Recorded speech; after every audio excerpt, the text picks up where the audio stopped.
What up, team? I'm back in the building bringing y'all that real review, and that's for real. Today's movie is the first Purge, one of my most anticipated films of 2018, no doubt. Before I get into this review though, if you're new to the channel, go ahead and push that subscribe button and push that thumbs up button. And I gotta let you guys know how I get down with my reviews now.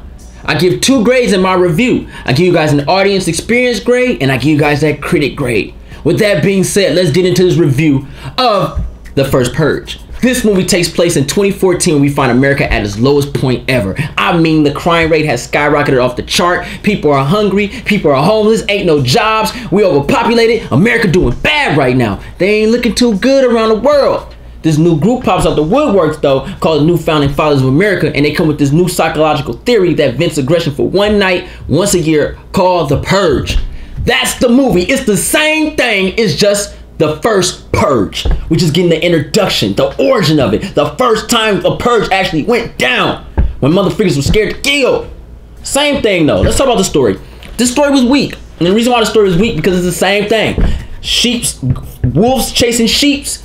Bad people chasing good people. Bad people trying to kill, rob, and steal. Do all the other stuff like that. And good people are hiding. It's the same thing. We going to see Purging. That's what we're going to watch. The story's very weak though. Let's talk about the characters.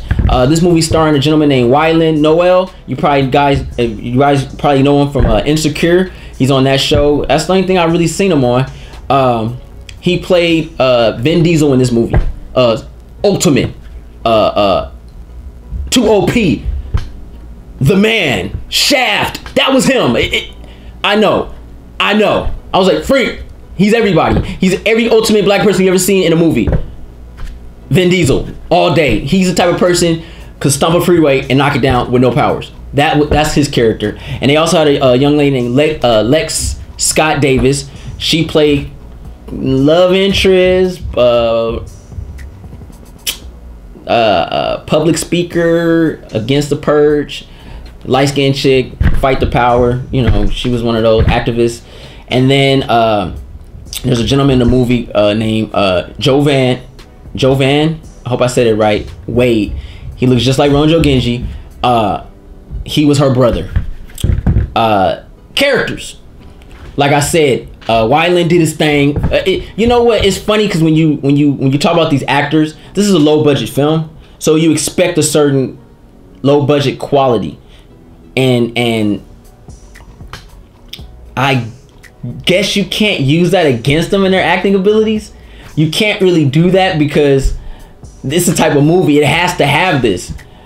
But their acting was subpar. It wasn't bad. It wasn't overdoing it, and it wasn't underdoing it. It was cool.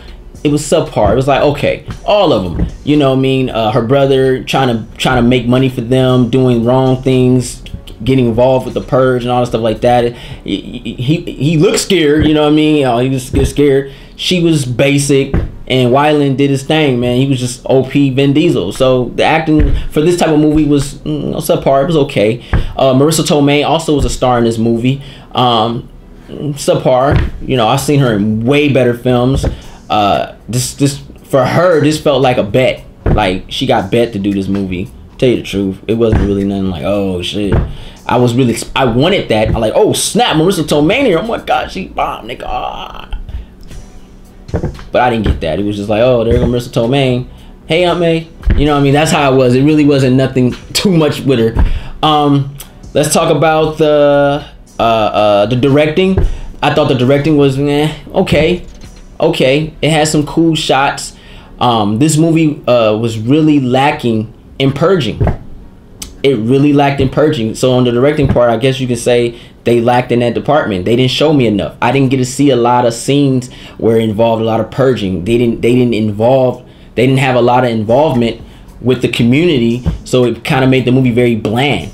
You seen acts happen, but you wasn't in there when it was happening. You know what I mean? It's kind of like watching The Raid and watching the fight scenes, and you're outside the building. You see people fall out the building, but you ain't in there seeing the havoc that's going down.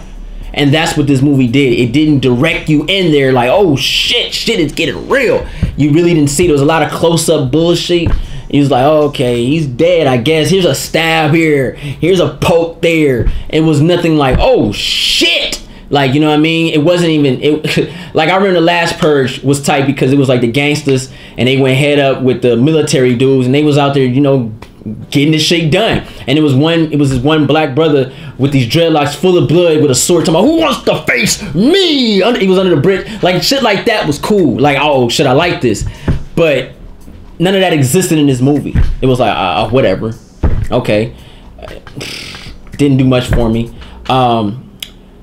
The visuals were terrible. There were so many green screen scenes in this movie that was just comical.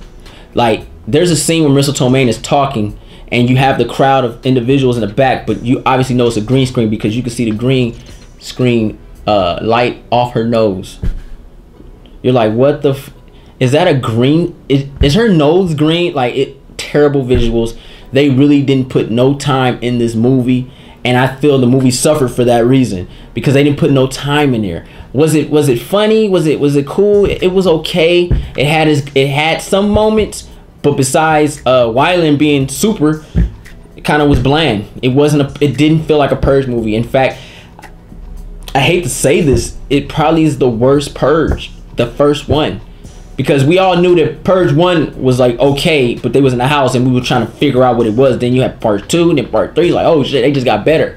And the fourth one kind of just, the prequel just sliced that in half and just became bad. So I guess it is in the right order. First, second, third, fourth. Like the last one, this one was really not what it could have been. Entertainment value. I had fun watching it with the audience. My homeboys, we laughed at some things. We were looking like, damn, this motherfucker OP. You know what I mean? The military coming in doing their thing, trying to kill people, but it didn't feel like a Purge movie.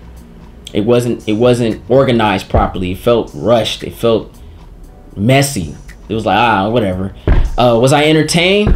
Mildly. I was mildly entertained because it's a Purge movie. You're kind of looking to see what's going to happen. You're like, okay, I can't wait to watch this. But besides that, not really. Didn't care much.